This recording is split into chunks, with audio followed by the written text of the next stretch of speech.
Halo Shalom, perkenalkan saya Cynthia Lesina. Saya mahasiswa dari Universitas Kristen Indonesia Maluku, Fakultas Ilmu Komputer, Program Studi Informatika. Di sini saya akan membawakan materi tentang teknologi web. Pengertian teknologi web. Berdasarkan sumber dari situs tadi, teknologi web adalah sebuah metode di mana komputer berkomunikasi satu sama lain melalui penggunaan bahasa markup dan paket multimedia yang dikenal sebagai teknologi web. Dalam beberapa dekade terakhir ini, telah mengalami transisi yang dramatis dari beberapa halaman web yang ditandai hingga kemampuan untuk melakukan pekerjaan yang sangat spesifik pada jaringan tanpa gangguan. Teknologi web atau dikenal dengan istilah web teknologi itu adalah pembentukan dan penggunaan mekanisme yang memungkinkan komputer yang berbeda untuk berkomunikasi. Anda juga dapat berbagi sumber daya atau blok bangunan sistem jaringan komputer yang efektif. Perkembangan web. Web 1 yaitu teknologi web generasi pertama yang merupakan revolusi baru di dunia internet karena telah mengubah cara kerja dunia industri dan media.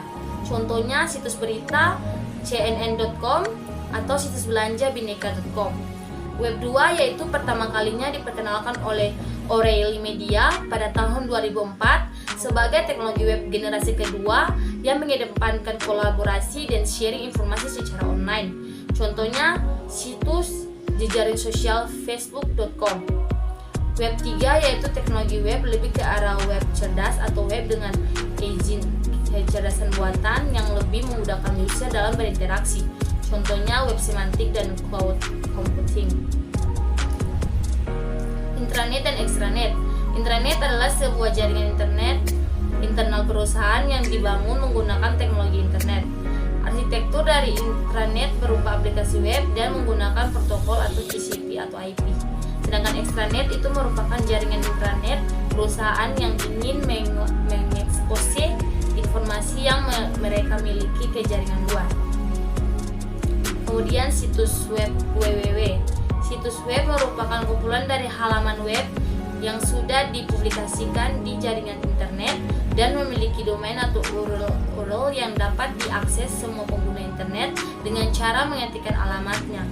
HTTP atau Hypertext Transfer Protocol adalah protokol yang dipergunakan untuk mentransfer dokumen dalam World Wide Web atau WWW.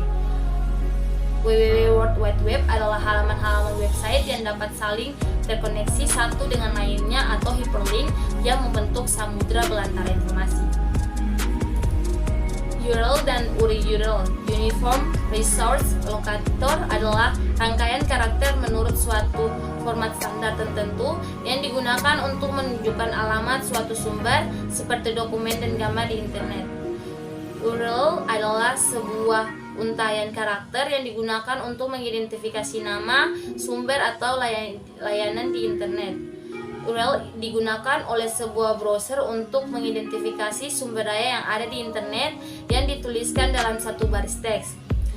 URL merupakan bagian dari URL yang menunjuk ke suatu halaman web yang menggunakan scheme tanpa menggunakan kode fragment. Web statis dan dinamis. Web berdasarkan teknologinya terbagi menjadi dua, yaitu web statis dan web dinamis. Web statis adalah jenis website yang mana penggunanya tidak bisa merubah konten dari web tersebut secara langsung menggunakan browser. Interaksi yang terjadi antara pengguna tools lain dan server hanyalah seputar pemrosesan link saja.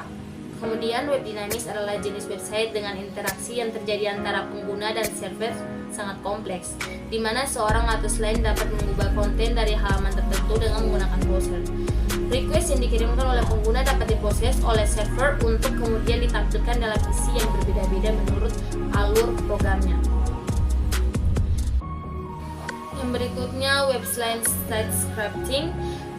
Side scripting ini adalah salah satu jenis bahasa pemrograman web yang diproses pengolahannya dilakukan di sisi selain. Proses pengolahan side scripting ini dilakukan oleh web browser sebagai selainnya. Contohnya HTML, XHTML, CSS, JavaScript, dan juga XML. Kemudian server-side scripting itu adalah bahasa pemrograman web yang pengolahannya itu dilakukan di sisi server. Maksud server di sini adalah web server yang di dalamnya telah mengintegrasikan komponen web engine. Contohnya tuh ASP atau Active Server Page, PHP atau Hypertext Preprocessor, dan GCP atau Java Server Page. Kemudian kategori website. Website personal yaitu situs yang digunakan untuk menceritakan tentang biografi diri, pengalaman pribadi, dan lain-lain. Contohnya itu pada blog pribadi.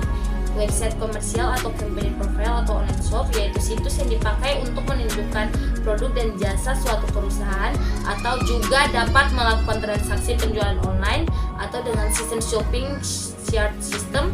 Domain yang bisa digunakan yaitu .com, .co, .id, dan lain-lain. Website instansi atau pemerintahan, situs jenis ini hanya boleh dipakai untuk keperluan website pemerintahan yang resmi. Domain untuk negara Indonesia menggunakan go.id. Website non-profit itu adalah website jenis-jenis ini biasanya digunakan hanya untuk yayasan, sekolahan, dan lain-lain. Domain yang biasa digunakan itu .orang, edu, dan lain-lain. Search engine itu Google, Bing social media seperti Facebook, Twitter, Blog, dan Instagram.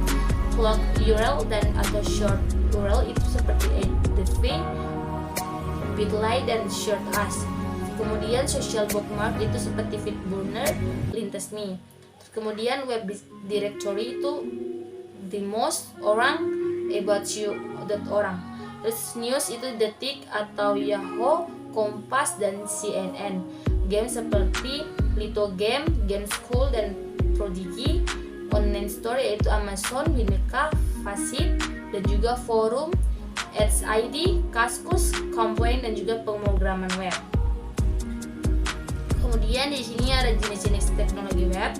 Yang pertama browser. Jenis yang pertama adalah browser ini adalah juru bahasa web. Mereka meminta informasi dan ketika mereka menerimanya, mereka menunjukkan kepada kita di halaman dalam format yang bisa kita lihat dan pahami. Contoh dari browser seperti Google Chrome, Safari, Firefox, dan juga Internet Explorer. Kemudian yang kedua HTML. HTML itu adalah bahasa markup. Ini bisa menyediakan struktur situs web sehingga browser web tahu apa yang harus ditampilkan. Kemudian CSS. CSS ini adalah lembar gaya cascading. Desainer web CSS dapat mengubah warna, font, animasi, dan transisi di web.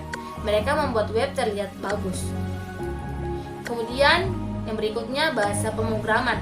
Bahasa pemrograman adalah cara untuk berkomunikasi dengan komputer dan memberitahu mereka apa yang harus dilakukan. Ada banyak bahasa pemrograman yang berbeda sama seperti ada banyak bahasa-bahasa yang berbeda. Contoh dari bahasa pemrograman adalah seperti yang pertama JavaScript. Ini digunakan oleh semua browser web dan banyak kerangka kerja lainnya. Yang kedua CoffeeScript. Ini adalah semacam dialek JavaScript. Ini dipandang sebagai lebih sederhana dan lebih mudah di mata Anda sebagai pengembang, tetapi itu dikomplikasikan kembali ke JavaScript. Yang berikutnya Python. Bahasa ini digunakan oleh kerangka di Django dan digunakan dalam banyak perhitungan matematis. Yang berikutnya Ruby. Ini digunakan oleh kerangka kerja Ruby on Rails.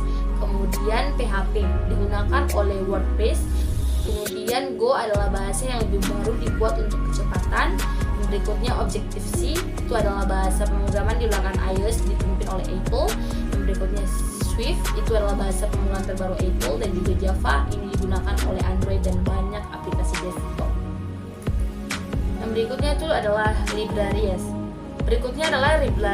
Ini adalah pengelompokan cuplikan kode untuk mengaktifkan sejumlah besar fungsi tanpa harus menulis semuanya sendiri, yaitu seperti jQuery dan juga underscore. Kemudian database. Basis atau database adalah tempat semua data Anda disimpan. Ini seperti sekelompok lemari arsip dengan folder yang diisi dengan file. Contoh populer dari basis data ini adalah seperti MongoDB, Redis, Postgres, MySQL, dan juga Oracle. Kemudian protokol. Protokol adalah instruksi standar untuk cara menyampaikan informasi bolak-balik antara komputer dan perangkat. Ini termasuk seperti HTTP, DDP, dan juga REST. Kemudian API. API adalah antarmuka pemrograman aplikasi. Itu dibuat oleh pengembang aplikasi untuk memungkinkan pengembang lain menggunakan beberapa fungsi aplikasi tanpa berbagi kode. Kemudian yang terakhir itu adalah data format. Data format adalah struktur bagaimana data disimpan. Contohnya itu seperti JSON, XML, dan juga CSV. Penutup Beberapa manfaat yang bisa kita dapatkan dari teknologi web, misalnya itu dapat membuat kita lebih mudah memperbarui konten kita dari mana saja dan kapan saja. Anda juga dapat meningkatkan situs web Anda sendiri dengan SEO atau Search Engine Optimization, tepat di halaman yang sama di mana Anda mengedit halaman, dan itu mengurangi biaya Anda butuh waktu jauh lebih sedikit untuk membangun situs, dan itu berarti biaya lebih rendah untuk Anda. Teknologi web digunakan oleh banyak orang, tetapi belakangan ini dalam bidang pendidikan para guru mengandalkannya untuk menjaga rencana pelajaran mereka dan untuk mengajar kelas mereka. Tanpa teknologi web, beberapa pelajaran tidak bisa diajarkan. Memahami apa itu server web, bagaimana halaman web diproduksi, dan bagaimana komputer berkomunikasi dapat membantu perusahaan memvisualisasikan tantangan mereka dan bekerja secara produktif.